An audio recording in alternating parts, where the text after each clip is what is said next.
Hola a todos, bienvenidos a esta clase. Hoy día vamos a hablar sobre la democracia en Atenas. ¿Alguno ha escuchado de esto antes? ¿Qué se les viene a la mente cuando hablamos de democracia? ¿Han escuchado este concepto antes? Quizás en el último tiempo, quizás en la mesa, en sus casas, sus papás. Es un concepto muy importante.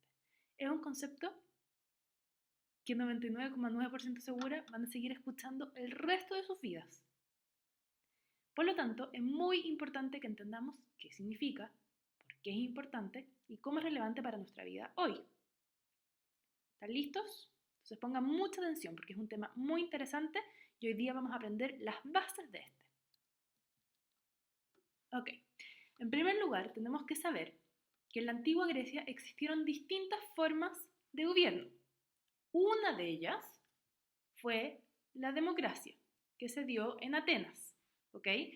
En otras polis se dieron otras formas de gobierno, como monarquía, que ya sabemos ese concepto, que es un gobierno de un rey, oligarquía, concepto nuevo, que significa gobierno de unos pocos, es decir, por ejemplo, que solo unos pocos gobiernan, mandan, por ejemplo, los más ricos, ¿ya? Por ejemplo, los de algunas familias.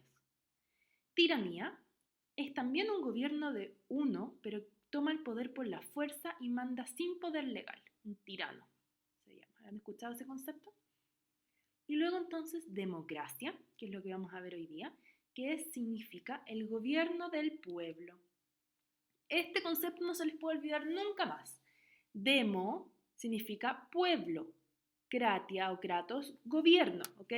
Gobierno del pueblo, democracia, democratos, gobierno del pueblo. ¿Ya? No se les puede olvidar, gobierno del pueblo. Demo significa pueblo, también lo podemos ver en otras palabras, por ejemplo, demografía, ¿sí? Estudio de demos, del pueblo. Cuando yo les hablo, ¿cierto? Les he dicho, hay una baja demográfica, hay una baja poblacional de la gente, del pueblo. ¿Qué otra palabra con demo se les viene a la mente? Entonces, en Grecia, en Atenas, perdón, vamos a tener instituciones que van a permitir esta democracia. Vamos a tener los magistrados. Los magistrados son los que gobiernan, los que mandan, en el poder ejecutivo, ¿ok? Tienen funciones de gobierno, religiosas, legislativas y de política exterior. No voy a entrar en tanto detalle. Consejo de los 500 o la Bule era formado por 500 ciudadanos y presentaban proyectos de la ley a la asamblea, y la dirigían. Eran los que hacían las leyes. Por otro lado estaba la Eclesia o la Asamblea Popular, donde participaban todos los ciudadanos mayores de edad. Ya vamos a ver quiénes son ciudadanos en Grecia. En ella se tomaban las decisiones más importantes, se aprobaban las leyes y los impuestos, se elegían a los magistrados, se decidía la paz, la guerra, etc. Entonces, la Bule le proponía las leyes a la Eclesia y la Eclesia las decidía si sí o si no. Todos votaban. ¿Ya? Y también parte de las funciones de la Eclesia es votar por quienes van a participar en el Consejo de los 500. ¿Ok? Y por otro lado tenemos el tribunal, que es formado por 6.000 ciudadanos anualmente elegidos y es el Tribunal de Justicia. Ahora vamos a ver un video que quizás nos va a aclarar un poquito más esto. En clase de Yolanda van a elegir un delegado o delegada que será quien se encargue de hablar con el profesorado sobre los temas que elijan sus compañeros y compañeras. A Yolanda le parece algo normal y no se para a pensar que en su clase se va a crear una pequeña democracia. Tampoco sabe cuándo ni dónde surgió este sistema político. Fue en Atenas, nada menos que en el siglo V a.C. Pero antes de ver cómo era hay que saber quién formaba parte de la sociedad griega. Empecemos por el grupo más numeroso, los esclavos y esclavas. Tenían esta condición por haber sido apresados en alguna guerra o por ser hijos de otros esclavos. El siguiente grupo son los metecos, artesanos, comerciantes y extranjeros. Por último, los ciudadanos. Eran los hijos e hijas de atenienses, aunque no todos los ciudadanos eran iguales. Las mujeres y los niños, por ejemplo, tenían derechos limitados. De estos grupos, ¿quién podía participar en la democracia de la que antes hemos hablado? Los esclavos y esclavas no, por supuesto, no tenían ningún derecho y solo trabajaban para sus amos. Los metecos tampoco, No podían meterse en política, pero sí que respondían ante Atenas si entraba en guerra y había que defenderla. Solo nos quedan los ciudadanos, pero hemos dicho antes que las mujeres y los niños no tenían la misma consideración que los hombres. De hecho, eran estos los únicos que participaban en la política. ¿Y sabes cuántos eran? No representaban ni el 10% del total de los atenienses. Pero recuerda que estamos hablando del siglo V a.C. Estos ciudadanos formaban parte de la Asamblea Popular y tenían derecho de hablar, elegir y ser elegidos. Cada año se elegía a los magistrados, que eran los encargados de controlar que se llevaran a cabo las decisiones de la Asamblea. Y de entre estos magistrados, unos cuantos formaban parte del Areópago, que supervisaba que hicieran bien su labor, así como de interpretar las leyes y juzgar delitos de sangre.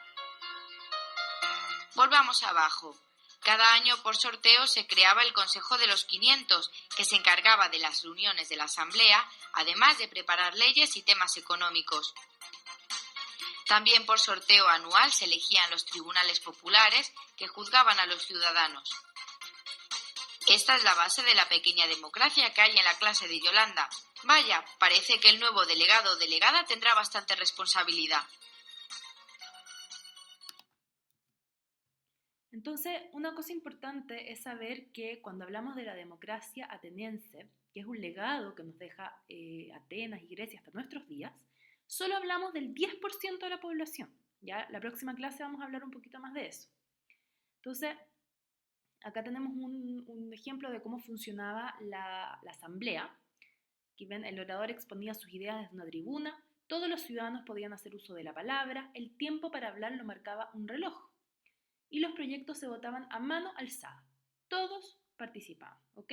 Y parte de esos ciudadanos de la asamblea eran elegidos magistrados, parte de la bule y también del tribunal.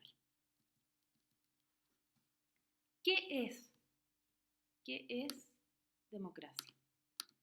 Que